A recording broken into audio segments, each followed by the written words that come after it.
from thelongevityrecipe.com. Today I'm going to show you how to make cultured vegetables, one of my most favorite things to eat. So first of all, as you can see, I've already done a lot of my shredding and slicing. I use my handy dandy small Cuisinart to do it over here. It comes with the different blades. With the shredding blade, I did my beets and my carrots. And then with the slicing blade, I like to use the really, really thin slicer, and I did my cabbage. Now the recipe I did here is pretty close to the recipe I have in my book, Sweet Healing. I like to vary it up a little bit, so again, it doesn't have to be perfect. Sometimes you can just take whatever you have in your fridge and mix them together with your different spices and make your own versions. So for today, I did beets, carrots, red cabbage, and a little bit of white cabbage. Okay. So as you can see, it's all mixed together, all these beautiful colors.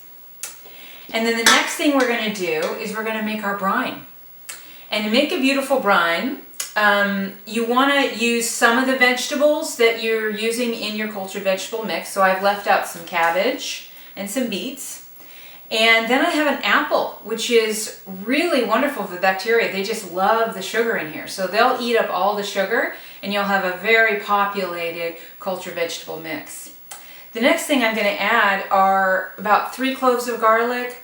I don't like to do a ton of garlic because it's so strong. So I just do about 2 to 3 cloves usually when I do a large mix like this. And then I'm going to add ginger because I just love ginger. And I just really do, you know, a hunk of ginger. Here I've got a couple of hunks of it because I really love the ginger flavor. So you, of course, if you don't like ginger, you can leave that out. So the first thing we're going to do is we're going to put these in the blender. So you get them nice and blended. Add my beets, add a little cabbage.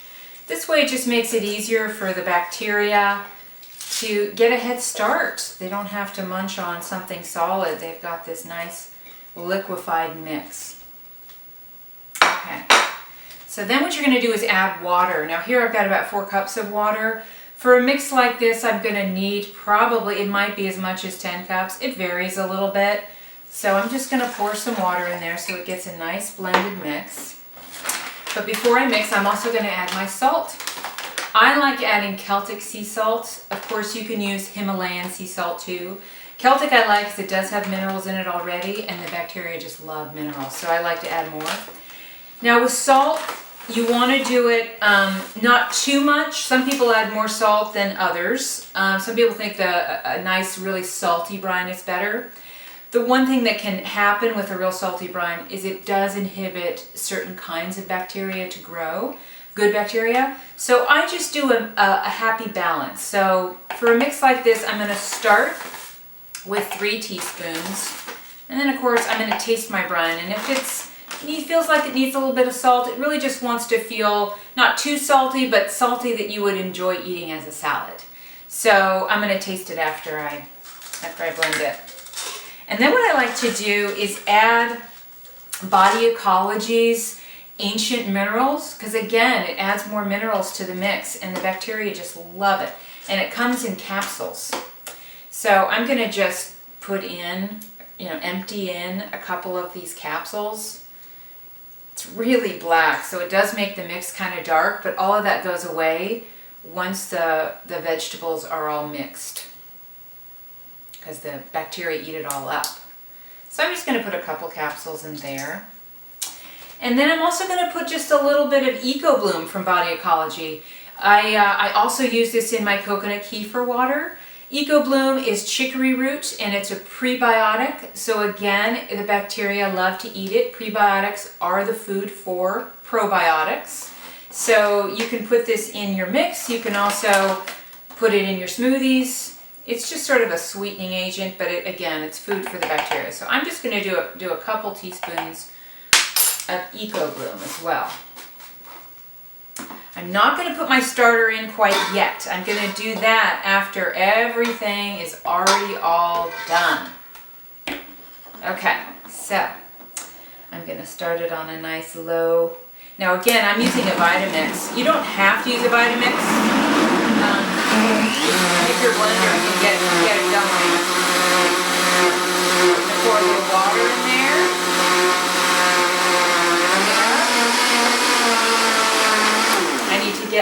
plunger. Get the plunger going. Start it low. Sometimes the plunger will just get it going. There you go.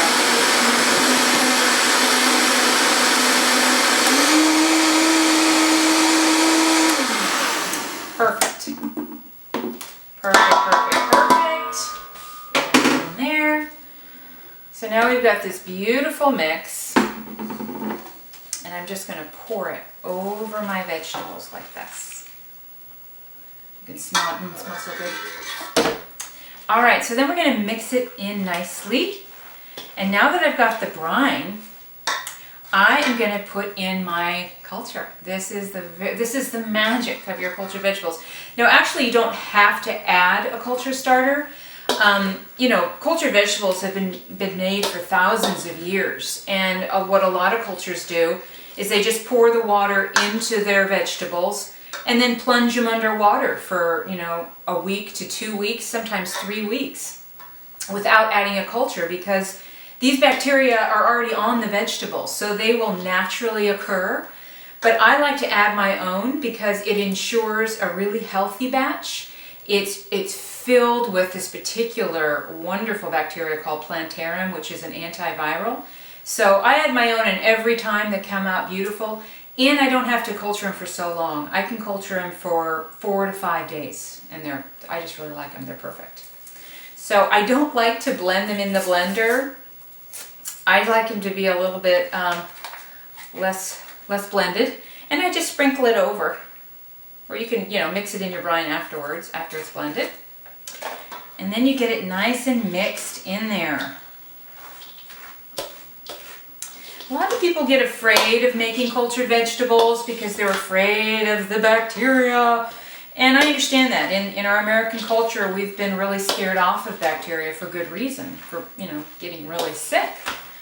But making cultured vegetables is a lot easier than you realize. And adding in a culture really helps to ensure that bacteria don't grow. Because what happens in a bacterial situation is that whatever bacteria is dominant is the one that will proliferate. So if you add in extra good bacteria, the bad bacteria will get eaten up by the good bacteria. So, all right, so now as you can see with this mix, it's kind of dry. I would want to add in more water to this. So I'm going to add more of my water. Mix that together.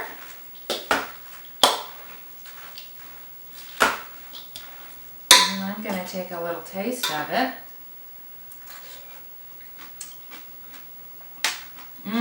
I love that ginger. You know what I'm going to do? I'm going to add more salt. I'm going to add another teaspoon of salt.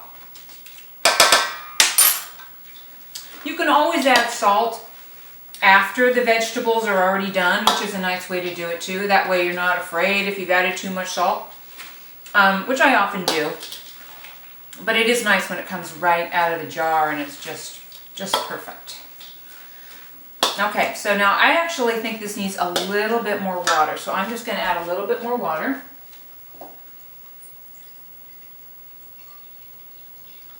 Just about a cup or so. And you can always add more water as you're jarring. If you realize, oh, this is getting a little dry, I need more water, you can always add more water then.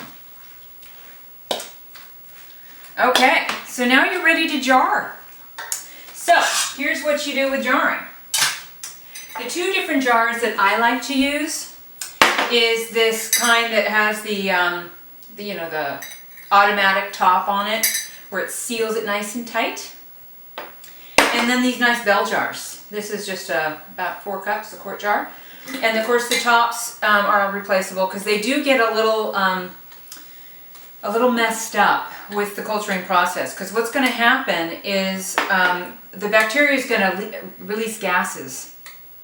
And the liquid is going to start to pour out of the jars. And so some of this is going to buckle and some of the water will spill out into your cooler.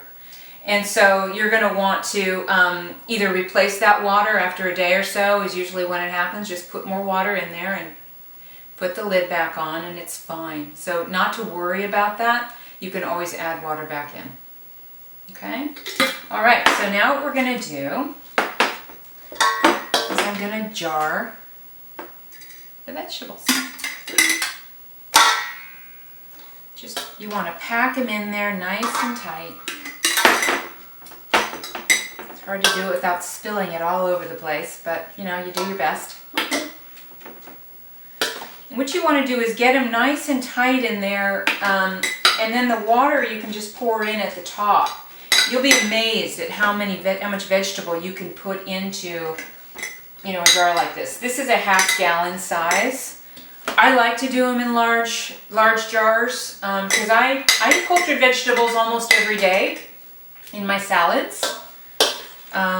Getting at least 2 tablespoons a day is really, really good for your body because, like I said, that plantarum, that antiviral bacteria, really helps you from getting sick. It's just wonderful to have during the winter months especially. You can blend these vegetables into drinks and make these really potent medicinal elixirs when you're not feeling well. And then of course they're wonderful in all kinds of salads, like a tuna salad or chicken salad, any kind of salad really. It adds that little bit of tangy flavor that you just can't get with just vegetables that aren't cultured. It just adds so much flavor. All right, so it's getting there.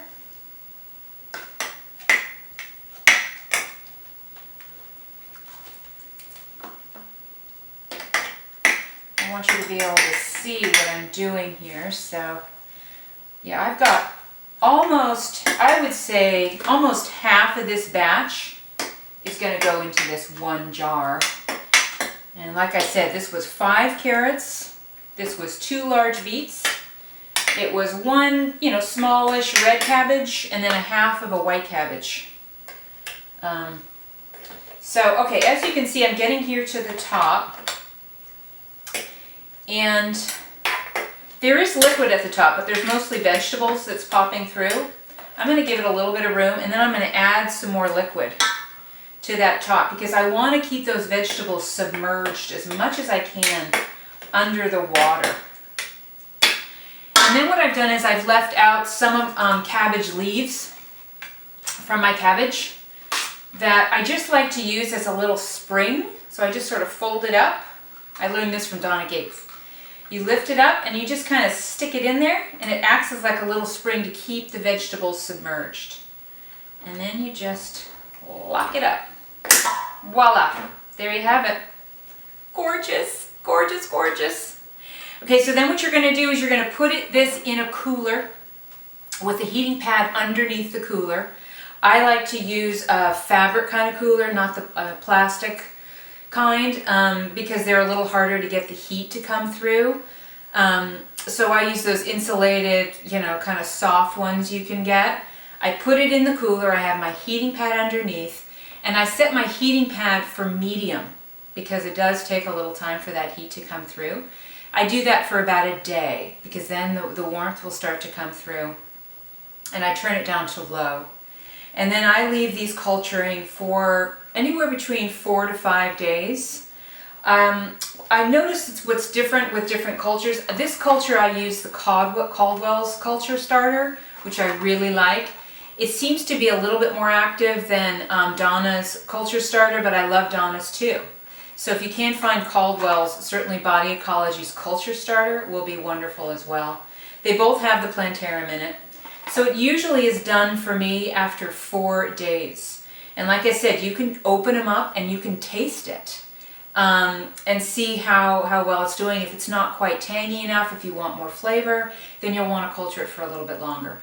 Or if the liquid is spilled out and the vegetables are really exposed, just add more water, you know, package them back up and just let them culture another day and until you like how they taste. Again, I take it, for me it's about 4 to 5 days and I'm all good. Then you can put these in the fridge and they will continue to culture for a little bit longer. I mean, I keep them up for, 9 to 10 months. They're fine. I usually eat them before that, but this is a wonderful way to preserve your vegetables. So you always have vegetables in the fridge. It eases your life so much when you just know you can make a salad really fast and you haven't had time to go to the supermarket. You can pull some of these out, throw in a little bit of lettuce or vegetables, and you got yourself a really nutritious salad. So a jar like this will probably last me, a couple of weeks once I've opened it. I generally put it into a plastic container after they're cultured because it's easier to access, and then I keep them in the fridge and just grab it whenever I want it. Okay, so enjoy making these and be adventurous. I know it takes a little courage to step out there and try this, but believe me, you will not be sorry. These really will change your life.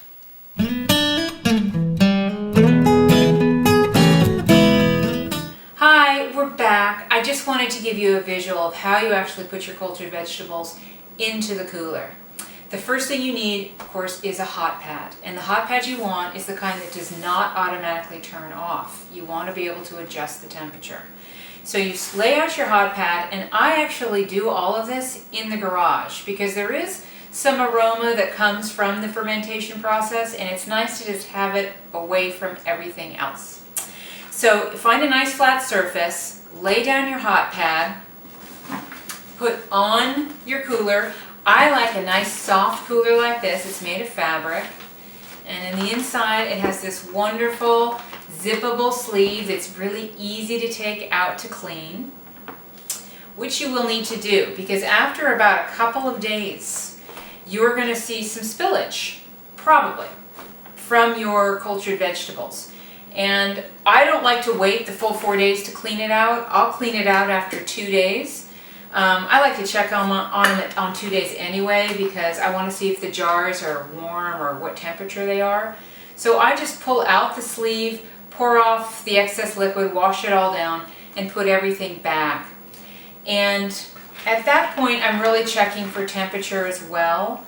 I set the temperature at medium to start for 1 day, maybe 2 days. It depends on how cold the season is. If it's winter months, it may take 2 days at medium heat for those cultured vegetables to get to that really soft, warm, cozy temperature. You do not want them hot. You want them soft and warm. That's why you want the hot pad underneath your cooler, not inside the cooler, because that will create too much heat. So after 1 to 2 days, I will then turn my heating pad down to low and then let them culture for another 2 days, maybe 3 days, but usually it's just 2 days, so a 4-day culture. And that's it.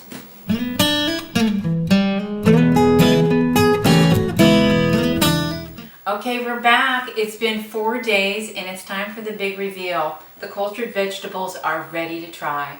As you can see, they become more uniform in color, nice and juicy. After about 2 days, I did add more water because I did have some spillage. All right, so here we go. You're going to pop it open. And then at the top, you're going to see that cabbage we put at the top to act as a spring. It's going to look a little discolored, which can be a little off-putting, but don't worry. You just pull that right off. Just put that off and you throw that out. And underneath, you've got this gorgeous mix of bright-colored vegetables. All right, so shall we try them? I'm going to take a little bite. Delicious. Crunchy, tangy, a little hint of garlic. Absolutely delicious. All right, so now what do you do with these cultured vegetables? I put them in all kinds of salads. Chicken salads, tuna salads. You can put them with your eggs in the morning with a little avocado. The thing that's wonderful to know about cultured vegetables is because they are so full of bacteria, they help you digest whatever it is you're eating. So all these enzymes that we're taking, you don't need to take as many of those when you're eating cultured vegetables. They help to break down those proteins and fats. Not only that, since they are pre-digested by the bacteria, they're far more nutritious. Those vitamins and minerals that are in our vegetables are now able to be absorbed in our body because the bacteria has already done the hard work for us. So just 2 tablespoons of these a day is equivalent to an entire bottle of probiotic pills. So again, these are food medicine. And in my book, Sweet Healing, I go over more of the details of what these cultured vegetables really do for our body. You can pick up this book on Amazon.com. And just to know, when you are eating probiotic foods, not only you're reducing inflammation in your body, you are also reducing your belly fat, because a lot of that bloating, a lot of that indigestion is being caused because you've got inflammation in your gut. So eating cultured foods, whether it be the drinks or the vegetables, they help to reduce that inflammation. The thing that makes these unique is that these have a bacteria in them called plantarum, which is an antiviral. So they're also wonderful to take a little extra when you're feeling a little sick, when you feel the flu bug coming on. You can make a little quick mix in the blender. You can put them, just take a couple of bites right out of the jar, and believe me, it will help knock out whatever you've got going on in your body. So don't be afraid. Try cultured vegetables at home.